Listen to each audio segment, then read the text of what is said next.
Les histoires de villes légendaires détruites par la main de Dieu sont certainement les épisodes les plus terrifiants de la Bible. Sodome et Gomorrhe, calcinés par une pluie de feu et de soufre.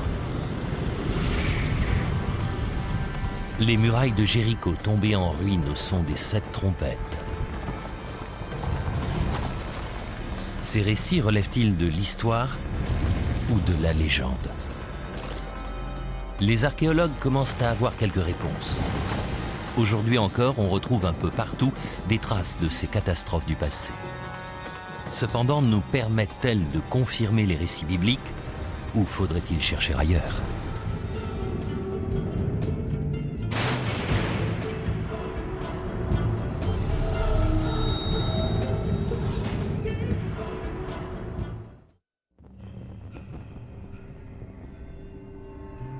C'est une des plus vieilles légendes du monde. L'histoire de 2 villes dont les noms sont quasiment synonymes de péché. Sodome et Gomorrhe. Au fil des années, leur histoire est devenue une enivrante parabole de la luxure et des plaisirs charnels. Une fable morale sur la corruption et le péché qui ne peuvent demeurer impunis.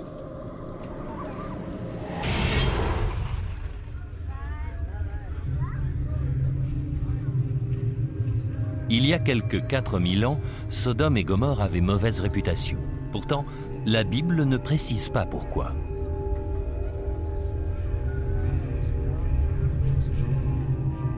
Dans la Genèse, on peut lire: les gens de Sodome étaient méchants et de grands pécheurs contre l'Éternel. Elle évoque également des abominations sans fournir plus de détails. On sait peu de choses en réalité sur ce qui se passait là-bas. C'est probablement pour cette raison qu'Hollywood, entre autres, est fasciné par Sodome et Gomorrhe. On peut laisser libre cours à son imagination. Que se passait-il vraiment là-bas? Je l'ignore, mais c'était mal.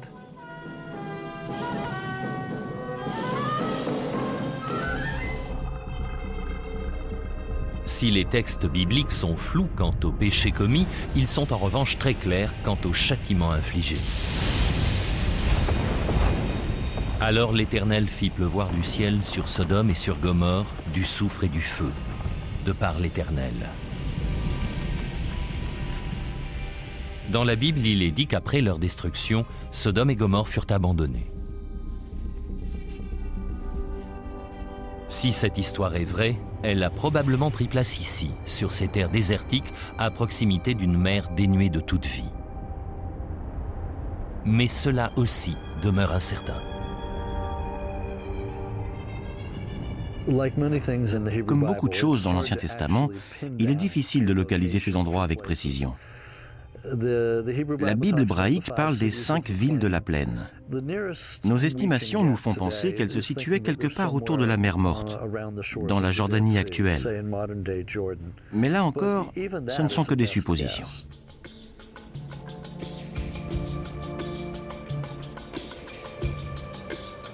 Si l'on s'en réfère à la Genèse, l'histoire se déroule au temps d'Abraham, plusieurs siècles avant que Moïse ne mène les Juifs hors d'Égypte.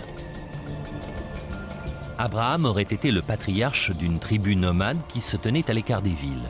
Ceci pourrait expliquer que l'on en sache si peu sur leur compte.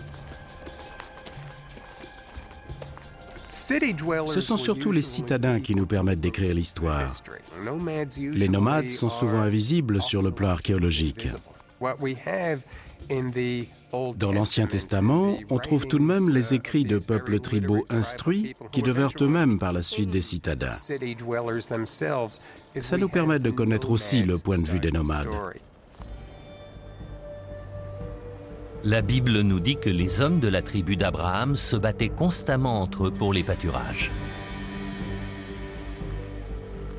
Afin de régler les querelles entre leurs bergers, Abraham et son neveu Lot décident de prendre des chemins séparés. Lot s'installe sur une plaine proche de la ville de Sodome. Lot leva les yeux vit toute la plaine du Jourdain et dressa ses tentes jusqu'à Sodome. La ville de Sodome existait donc déjà avant l'arrivée de Lot. Quelques 1000 personnes vivaient dans l'enceinte de cette cité typique de l'âge du bronze.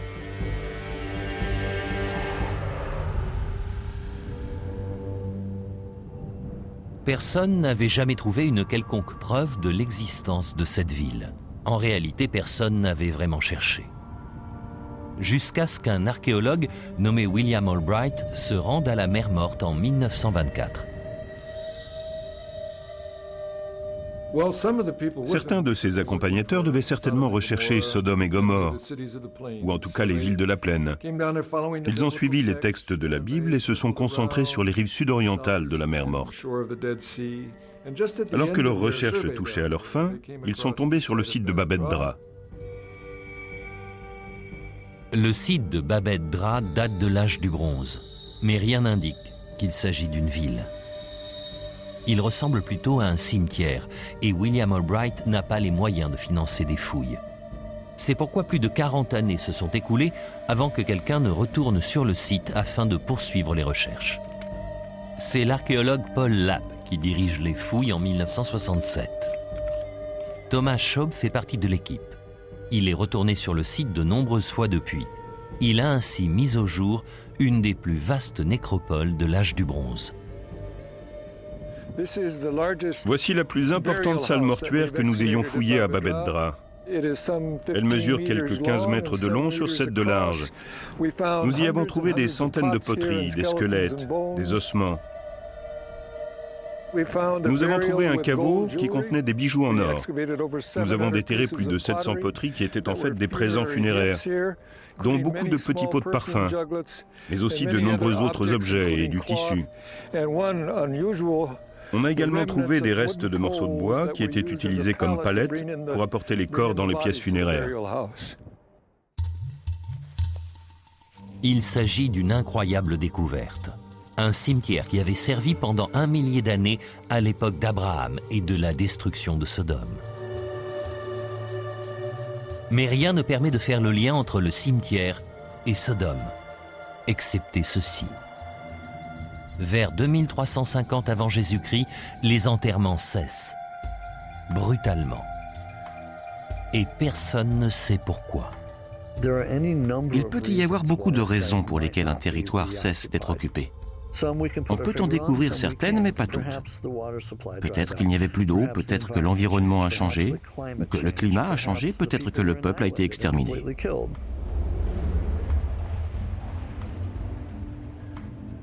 Au cours des années suivantes, les archéologues ont étendu leurs recherches, espérant trouver les traces d'une cité perdue.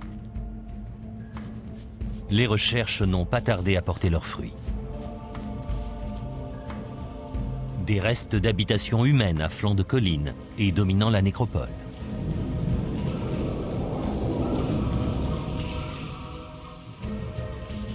Des pierres et encore des pierres. Des morceaux de poterie. De la poussière. Beaucoup de poussière. C'est ce qu'ont dû affronter les archéologues de Bab edh-Dra dans leur quête de la ville biblique de Sodome. Il existe une grande fascination envers ce qui a été perdu, puis retrouvé.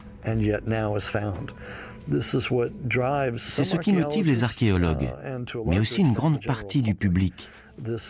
Cette idée que quelque chose a été construit, a complètement disparu et attend quelque part, sous terre, d'être redécouvert.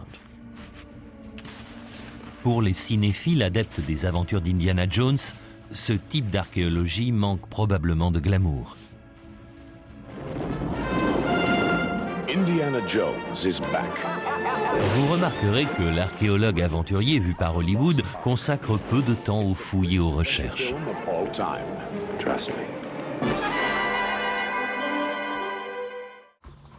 Mais Indiana Jones ne fut pas le premier à tomber sur une cité perdue, fort commodément dissimulée en plein air. Cette distinction revient certainement à un explorateur suisse du nom de Burckhardt qui, marchant le long d'un canyon sinueux il y a presque 200 ans, aperçut une chose extraordinaire, la mère de toutes les cités perdues. Pétra. La ville de Pétra fut construite par les Nabatéens bien après Sodome et Gomorrhe. Elle a connu son apogée sous l'Empire romain. Puis, elle est perdue dans l'histoire et l'archéologie. Et soudain, on la retrouve, au début du 19e siècle, en 1812 exactement. Bien sûr, ceux qui vivaient là savaient bien qu'elle s'y trouvait. Un poète a décrit Pétra comme une cité rose-rouge, moitié vieille comme le temps. Aujourd'hui, elle est le premier site touristique en Jordanie.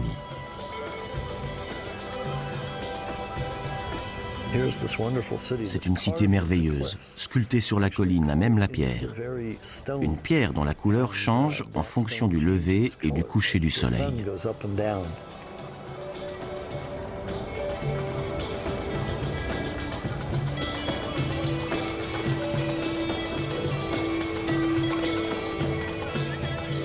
Construite dans la roche, la ville est entourée de gorges profondes et étroites. Pétra est un festin pour les yeux de tous les romantiques qui sommeillent en nous. Mais elle constitue aussi une exception archéologique. En effet, elle est retrouvée en parfait état en surface et ses proportions sont colossales.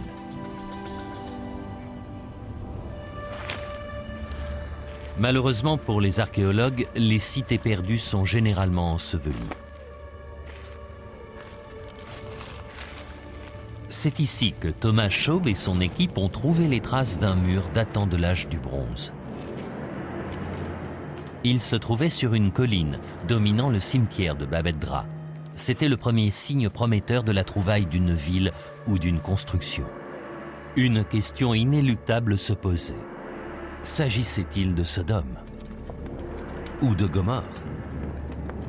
Les archéologues se mirent à creuser et peu à peu, les grandes lignes d'une construction se dessinèrent. Voyez ce mur à l'ouest du site. Ici, ce sont les fondations. Il y avait une superstructure composée de briques de boue séchées juste au-dessus.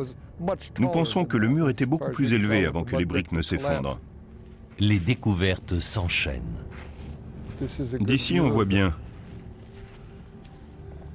Voilà le mur du sanctuaire. Et un autre ici avec une entrée. On est loin de la cité perdue prête à l'emploi, mais tous leurs efforts finissent par payer. Ici se trouvait la place publique, ouverte.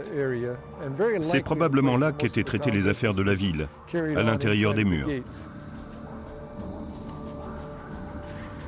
Au fur et à mesure de leur exploration, les archéologues réalisent qu'ils ont fait une découverte unique.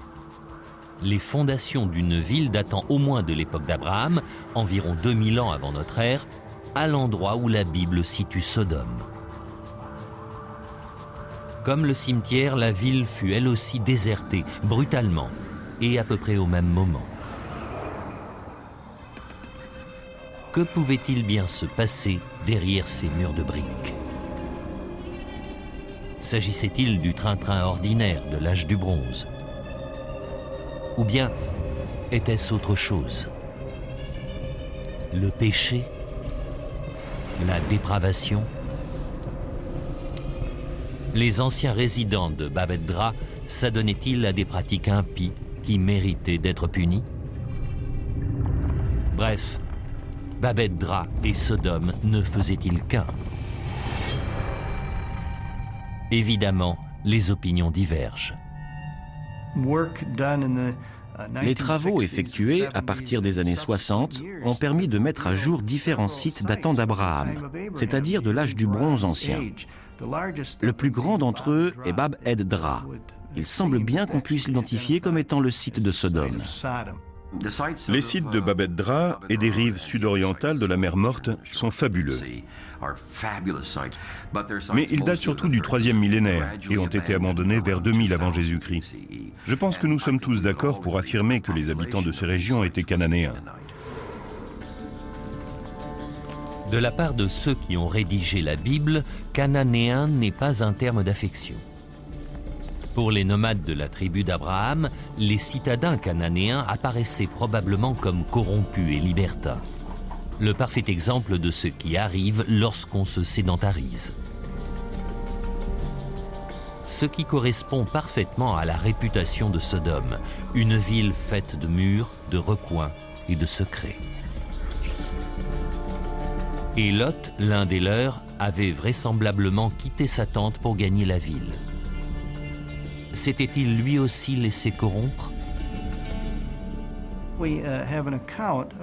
Il est écrit qu'Abraham a vécu près d'Hébron, au sud du pays de Canaan, et que des anges sont venus le voir pour l'informer qu'ils allaient détruire Sodome et Gomorrhe. Abraham demande à Dieu d'épargner la ville si certains de ses habitants s'avèrent des justes. La question était de savoir combien de justes permettraient d'apaiser la colère de Dieu. Abraham savait que son neveu Lot y vivait avec sa famille. Il entame un dialogue avec Dieu. S'il y avait 30 justes dans la ville, la détruirais-tu quand même? Trouve-moi 20 justes dans Sodome et Gomorrhe, 20 justes suffiront. Abraham dit alors, et 10, ça ira? C'est intéressant, dans la Bible, on voit un Dieu avec lequel il est possible de marchander. Il peut changer d'avis face à un habile négociateur tel qu'Abraham. Afin de recenser les vertueux de Sodome, Dieu envoie 2 anges visiter la ville. Les 2 anges traversent la cité et ont prévu de passer la nuit dans la rue.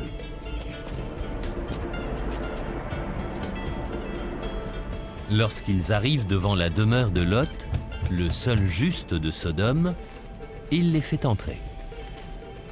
Ce soir-là, les anges partagent le repas de Lot, de sa femme et de leurs 2 jeunes filles.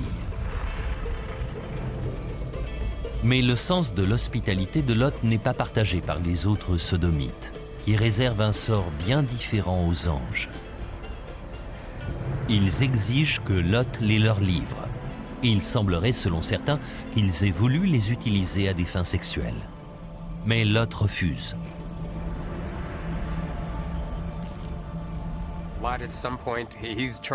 Lot en vient à marchander avec les autres habitants. Il leur propose de leur livrer ses 2 filles à la place des anges. Mais les habitants refusent. Et là, c'est la goutte d'eau qui fait déborder le vase. Dieu ordonne à Lot de partir avec sa famille. Cette ville est perdue.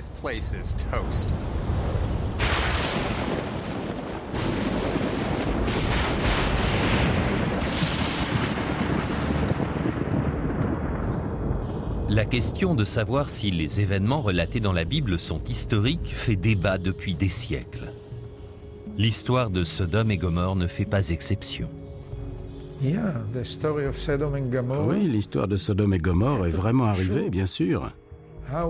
Comment le savons-nous? Nous le tenons de nos ancêtres.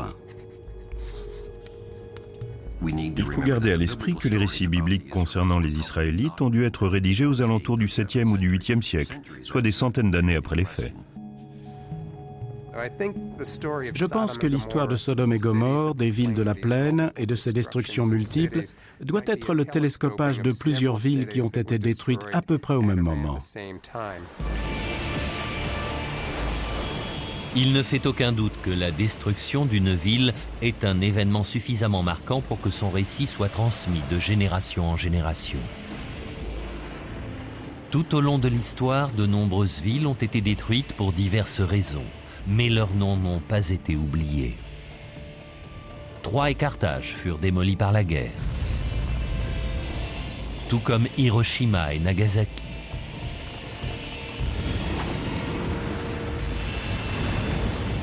Le courroux de la nature a enseveli Pompéi sous 6 mètres de cendres incandescentes après l'éruption du Vésuve. San Francisco a été rasé par un tremblement de terre. L'ouragan Katrina a dévasté puis submergé la Nouvelle-Orléans.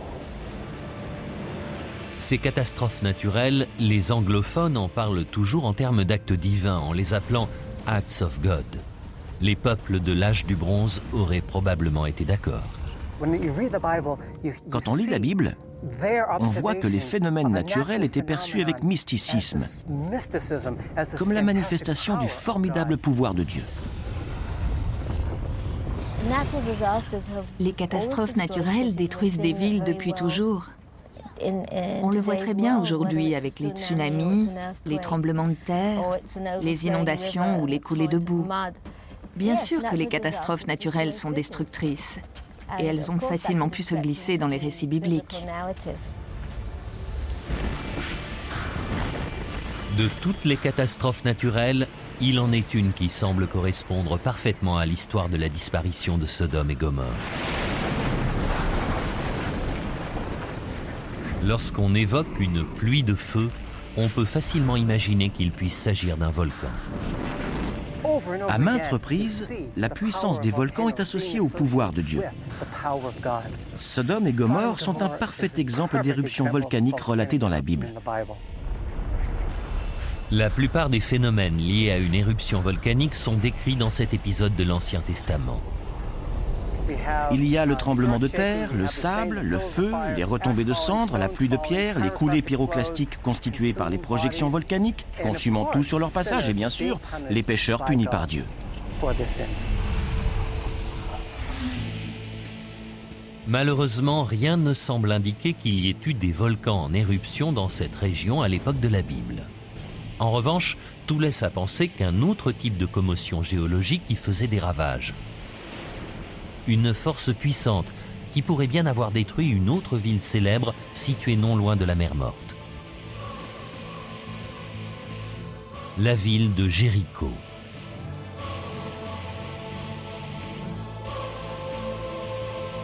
D'après la Bible, un chef israélite nommé Josué conquit Jéricho après que ses murs se seraient mystérieusement écroulés.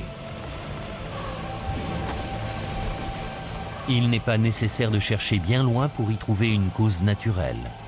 Il se trouve que la ville avait été érigée sur une faille géologique. Il y a en fait de nombreuses failles autour de Jéricho. Il y avait 1 à 2 tremblements de terre par siècle. Il pouvait même y en avoir jusqu'à 6.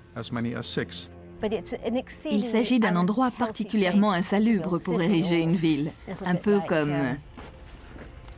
San Francisco. S'il existait un livre Guinness des records pour les villes, Jéricho occuperait la première place. Jéricho est la plus ancienne ville connue à avoir été continuellement habitée. Fondée il y a 10 000 ans, elle existe toujours. Aujourd'hui, l'autel, ce vaste tumulus sous lequel sont enfouies les ruines successives de Jéricho, est visible depuis le funiculaire qui passe juste au-dessus. Une des attractions préférées des touristes visitant la Terre Sainte. Les ruines se sont amoncelées, succédées les unes après les autres et de façon inexplicable sous les yeux des habitants. Il est normal que naissent des histoires pour expliquer pourquoi tel ou tel mur s'est effondré. Ensevelies sous l'autel se trouvent les ruines de la 4e ville de Jéricho, datant vraisemblablement de l'époque de Josué plus de 1000 ans avant notre ère, à quelques siècles près tout de même. De nombreux murs ont apparemment souffert d'un tremblement de terre, ce qui peut ou non concorder avec la chute de la ville décrite dans le livre de Josué. Dans la Bible, l'histoire commence lorsque l'armée de Josué, composée elle aussi de bergers méfiants à l'égard des citadins, se retrouve sur la rive du Jourdain. Josué atteint la rive orientale avec les nomades de sa tribu. Il doit trouver un moyen de faire traverser le fleuve Jourdain par les bêtes. Ça n'est pas si facile.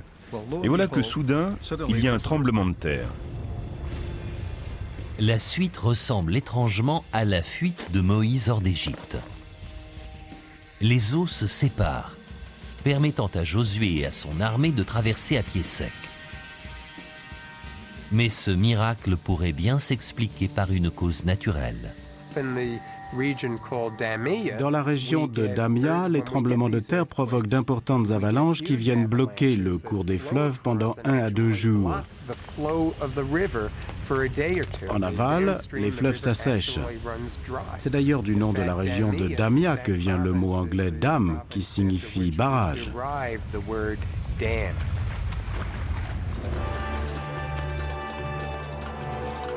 Se pourrait-il qu'une simple opportunité militaire se soit présentée à Josué et ses hommes? C'est possible. La Bible situe l'attaque juste après les moissons du printemps, soit le pire moment pour organiser un siège. Pour attaquer une ville, on a tout intérêt à l'encercler et priver la population de nourriture. On n'assiège pas une ville juste après les récoltes, quand la ville est remplie de vivres et qu'il n'y a plus rien à récolter pour l'armée. Ce qui se passe ensuite à Jéricho semble tenir du miracle. Dans le 6e chapitre du livre de Josué, il est dit que les Israélites marchèrent autour de la ville pendant 6 jours. Le 7e jour, ils firent sonner les trompettes, les gens crièrent, les murailles s'écroulèrent et les Israélites purent s'emparer de la ville. Le son des trompettes peut lui aussi être expliqué. Un tremblement de terre est presque toujours précédé d'un grondement. Beaucoup de gens ayant assisté à de petits séismes évoquent le rugissement des flammes. D'autres disent qu'on dirait plutôt le bruit d'un avion ou encore un éclat de tonnerre au loin. Jéricho fut ainsi rasé. D'après la Bible, une des murailles tomba à plat, permettant aux envahisseurs de monter dans la ville. Cette description coïncide avec certaines découvertes archéologiques, comme par exemple les murs retrouvés à la base du Tel. Les murs en briques de boue séchée étaient imposants et épais. Et effectivement, lors de la destruction de la 4e ville de Jéricho, l'un des murs est tombé vers l'extérieur. C'est ce qu'a montré l'archéologie. Il formait ainsi une rampe naturelle par laquelle les nomades auraient pu monter dans la ville avec une inclinaison confortable et sans qu'on puisse leur opposer de résistance. La Bible nous dit que les Israélites saccagèrent la cité puis la brûlèrent, mais ils ne la pillèrent pas. Voilà qui pourrait expliquer le blé et l'orge découverts enfouis sous les cendres de la 4e ville de Jéricho.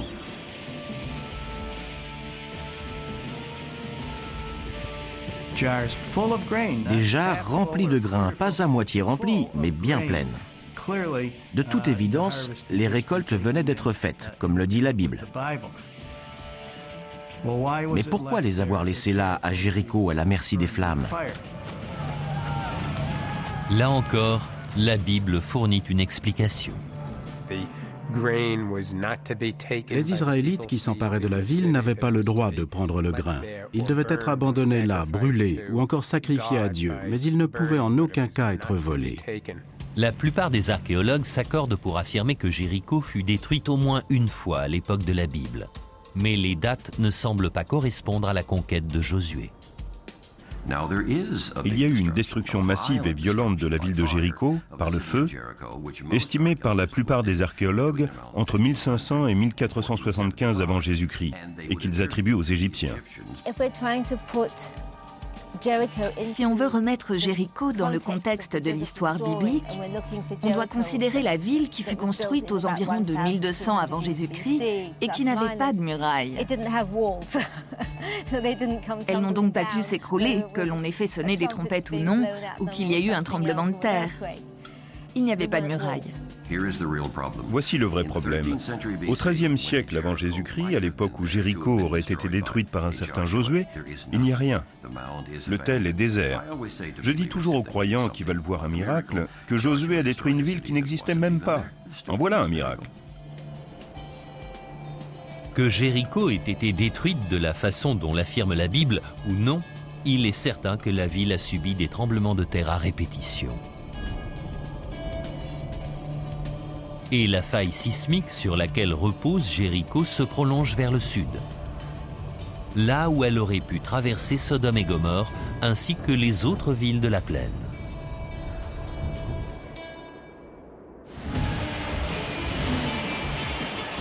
À l'époque, les hommes n'avaient pas les moyens d'expliquer rationnellement les forces violentes qui pouvaient s'abattre sur le monde.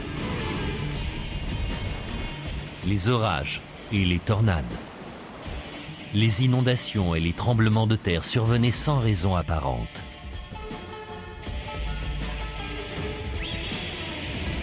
Dans ces contrées, le sol glissait constamment, bouleversant parfois le paysage du jour au lendemain. Le cours d'une rivière pouvait être complètement dévié. Il fallait alors reconstruire les routes et les maisons, et l'espérance de vie était très courte. Il n'y avait aucune logique dans leur univers. C'était un univers très chaotique.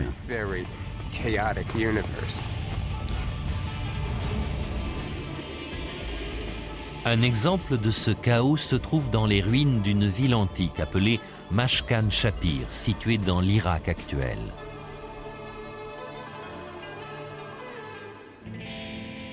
Certains historiens ont spéculé et affirmé que les événements de Mashkan Shapir ont inspiré l'histoire de Sodome et Gomorrhe. On comprend facilement pourquoi.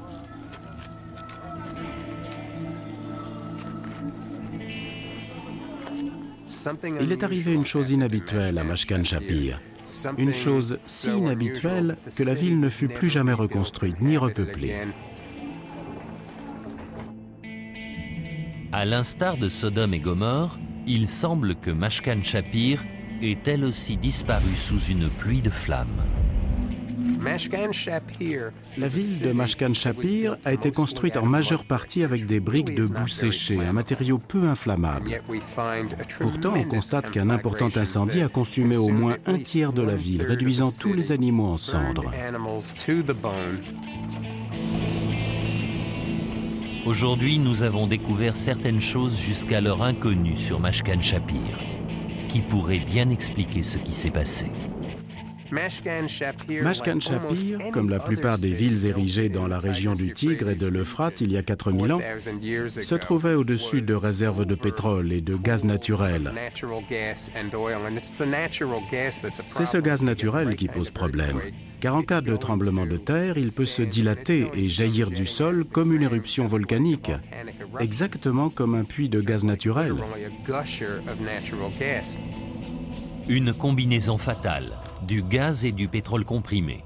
Il ne manque plus qu'une étincelle en provenance d'un feu de bois. C'est comme une énorme bombe à effet de souffle qui ferait tout exploser à travers la ville.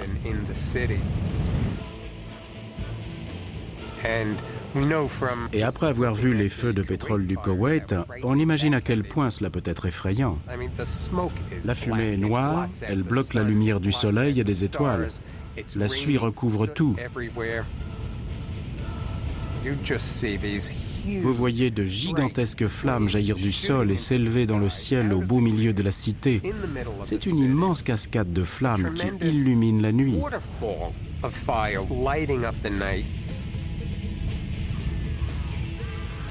Une ville détruite par des phénomènes qu'on ne savait pas expliquer autrement que par des mots comme le feu et le soufre. Se pourrait-il qu'un phénomène similaire ait dévasté les villes de Sodome et Gomorrhe?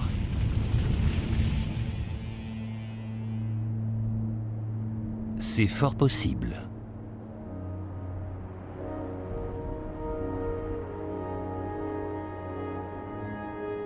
Non seulement les sols autour de la mer Morte contiennent du gaz et du pétrole en profondeur, mais ils renferment également du goudron et du soufre, plus près de la surface.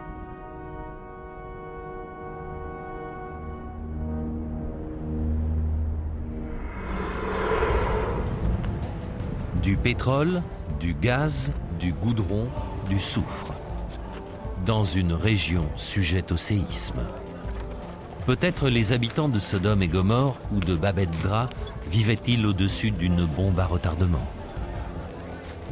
Et s'il est arrivé ici la même chose qu'à Mashkan Shapir, tout a dû commencer avec une secousse.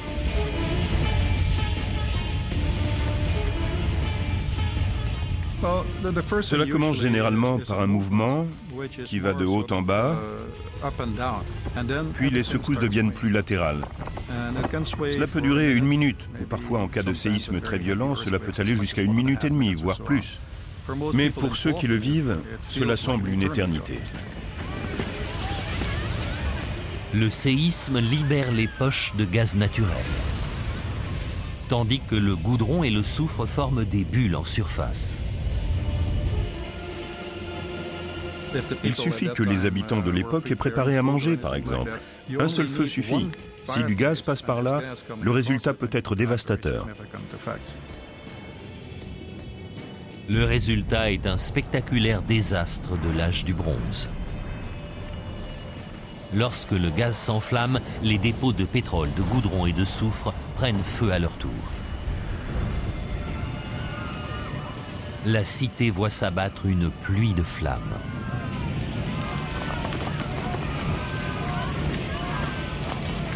Quiconque se trouvant aux alentours aurait été calciné.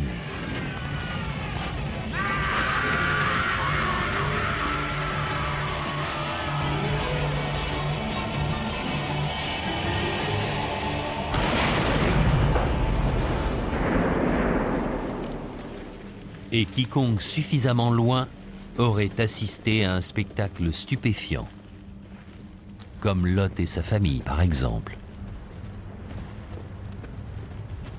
Si l'on en croit la Bible, il se dirigeait vers la ville de Tsoar lorsque la pluie de feu et de soufre s'est abattue. Les anges les avaient avisés de ne pas se retourner sur Sodome pendant leur fuite.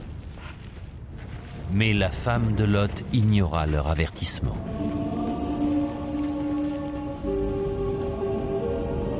Elle se retourna, et ce qu'elle vit la pétrifia sur le champ. Elle se transforma, comme le dit la Bible, en une statue de sel.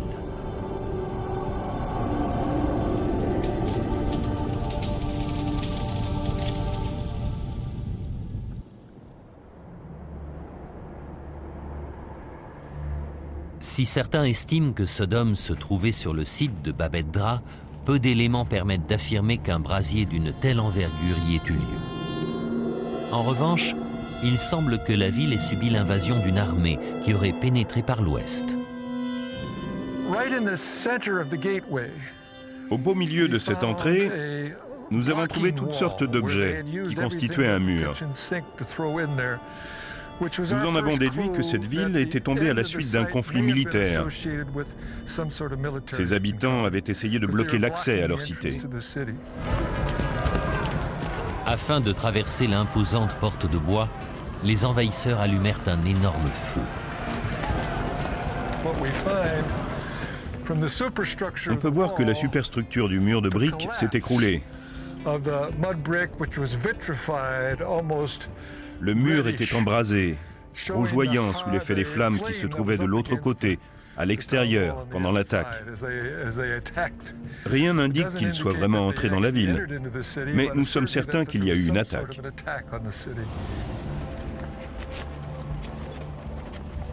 Il est impossible de savoir quand l'attaque a eu lieu et ce que sont devenus les habitants.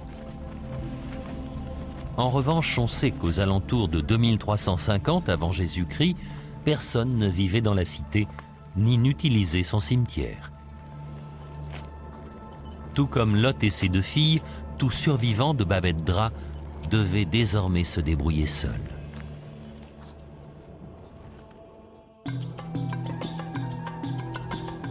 Dans la Bible, l'histoire de Sodome et Gomorrhe se termine mal, de même que celle de Lot et sa famille, qui se sont pourtant échappés. Lot se serait rendu à la ville de Tsoar, mais il a craint de s'y installer. Lui et ses filles trouvent refuge dans une caverne.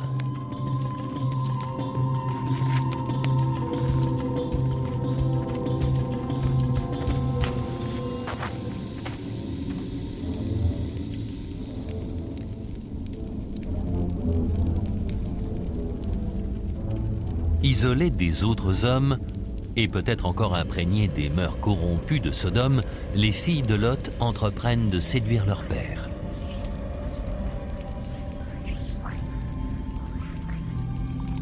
Elles lui font boire quantité de vin, puis vont coucher avec lui, l'une après l'autre.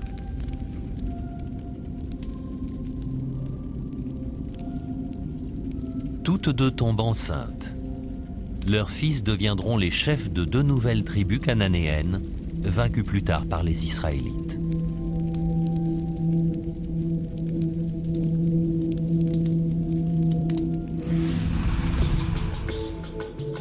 La Bible situe Tsoar non loin de la ville moderne de Safi, à quelques 50 km au sud de Babet-Dra.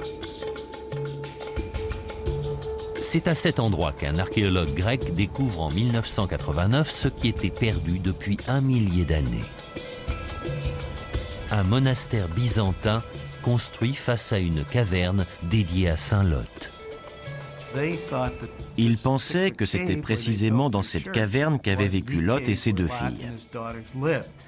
On ne peut pas le prouver de façon absolue, mais toujours est-il qu'ils ont trouvé à l'intérieur des éléments confirmant qu'elle avait été occupée au cours de cette période.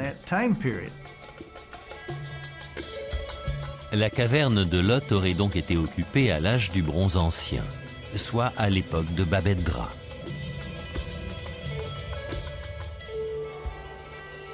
Et c'est juste au sud de Babet-Dra que Thomas Schaub et son associé ont trouvé par hasard une deuxième cité perdue. Ils remarquent d'abord une formation rocheuse atypique au sommet d'une colline, qui se révèle être le mur d'une ville. Il s'agit du mur que Walter Rest et moi avons aperçu depuis la route au cours de nos recherches en 1973. Nous avons pratiquement couru jusqu'en haut des collines escarpées de Noumeira. Nous avons longé les murailles situées au sud et avons commencé à entrevoir une potentielle structure de muraille appartenant à une ville. Après avoir examiné des fragments de poterie, ils ont acquis la certitude d'avoir découvert une nouvelle cité du Bronze ancien, à quelques kilomètres à peine de Babet-Dra. Ils baptisent le site Noumeira. Comme à Babet-Dra, la ville était fortifiée, mais elle était bien plus petite, n'abritant tout au plus que quelques centaines d'habitants. Nous nous sommes rendus compte que ce site était contemporain de Babet-Dra. Puis au fil des fouilles, nous avons réalisé qu'il s'agissait pratiquement d'une ville jumelle. Je pense que c'était une ville prospère, une sorte de faubourg de la ville plus grande située au nord, à Babet-Dra. Mais contrairement à Babet-Dra, Noumeira fut abandonnée peu de temps après sa construction. Noumeira n'a été habitée que pour une courte période, probablement pas plus d'1 siècle. Heureusement pour les archéologues, elle n'a plus été occupée par la suite. Ainsi, les ruines, les pierres, tout est resté intact. 2 villes, l'une grande, l'autre petite, à quelques heures de marche l'une de l'autre. Se pourrait-il qu'ils aient découvert la ville sœur de Sodome, Gomorrhe? Si l'on part de l'époque d'Abraham et que l'on revient jusqu'à l'âge du fer, vers 1100 avant notre ère, les seules villes de grande taille qui aient été fortifiées sont celles des sites de Babet-Dra et de Noumeira. C'est pourquoi, dans l'esprit de beaucoup, il ne peut s'agir que de Sodome et Gomorrhe. Comme Babet-Dra, Noumeira semble avoir été désertée par ses habitants, mais pour une autre raison que la guerre. Les murs n'ont apparemment pas été fissurés par des combats. On n'a retrouvé aucun reste d'armes, aucun corps de soldats comme on a l'habitude d'en voir sur les sites où ont eu lieu des batailles. En revanche, 2 squelettes ont été retrouvés, 2 hommes, morts écrasés. Voici la tour. C'est devant elle que nous avons trouvé les preuves les plus manifestes de la fin soudaine de la ville. Il y a 2 squelettes coincés sous les débris de la tour.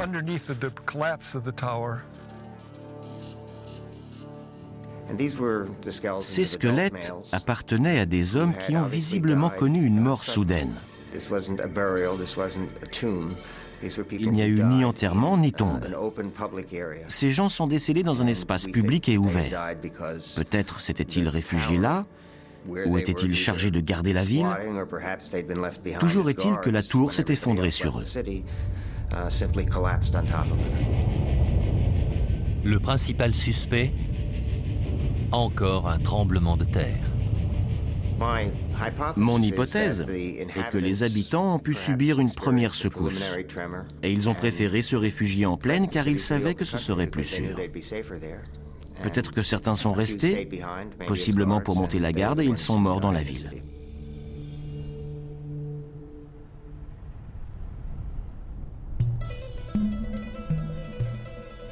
Les ruines de Noumeira ont révélé autre chose encore, quelque chose qui fait écho au récit de la Bible. Tout comme sa ville sœur, Noumeira a été consumée par le feu. Tout ce que nous avons exhumé démontre un très important taux de destruction. Nous avons trouvé 30 à 40 cm de débris carbonisés, parmi lesquels des poutres de bois et des objets de la vie quotidienne. Donc, quoi qu'il se soit passé ici, il y a eu un incendie considérable qui s'est étendu à tout le site. Il y avait une épaisse couche de cendres juste sous la terre arable, et cela sur tout le site. Les toits de chaume, les poutres de bois et ce genre de choses auraient pris feu très rapidement. Pour peu que le feu se soit accompagné de gaz en explosion, de goudron et de soufre, le résultat a sans nul doute marqué les mémoires. On imagine facilement qu'en cas d'explosion, les réactions du bitume et de l'asphalte peuvent être spectaculaires. Suffisamment, je crois, pour que ces villes et leur destruction laissent un souvenir impérissable dans l'esprit collectif.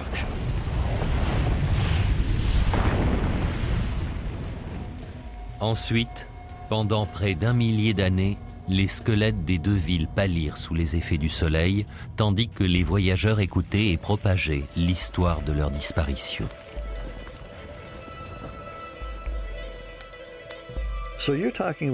Nous avons affaire à des personnes qui se transmettent oralement l'histoire de la destruction de ces deux villes au cours d'une période de plus de 1000 ans. Qui sait les déformations qui ont pu y être apportées? Il peut y avoir dans l'histoire de Sodome et Gomorrhe, et également des autres villes qui ont disparu à la suite d'une ou plusieurs catastrophes, un phénomène de télescopage dans ces récits rapportés par les nomades.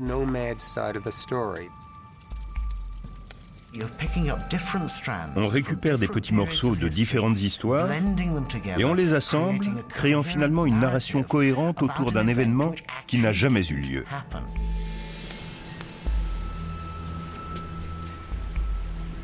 Il ne fait aucun doute qu'une catastrophe soit arrivée ici, il y a plus de 4000 ans. Que ce soit une invasion, un tremblement de terre, un incendie ou la combinaison des trois, nous ne le saurons probablement jamais.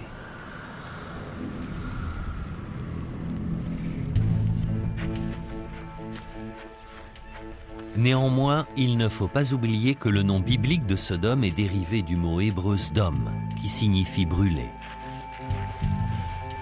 Gomorrhe est dérivé du mot hébreu Amora, qui signifie enterré ou submergé. Ce sont les mots qui décrivent le mieux l'état de Noumeira et Babet-Dra au cours des siècles qui ont suivi leur destruction. Peut-être la Bible détient-elle la véritable version. Il est très important de ne pas faire passer ceux qui ont écrit et publié l'Ancien Testament pour des charlatans ou des imbéciles. Ils rapportaient la vérité telle qu'elle avait été interprétée et transmise. Et la vérité, telle qu'ils la comprenaient, faisait la part belle au sexe et à la destruction, au péché et à la colère de Dieu. Rassemblez le tout, ajoutez-y une bonne dose de morale, et vous obtenez une histoire qui durera jusqu'à la fin des temps.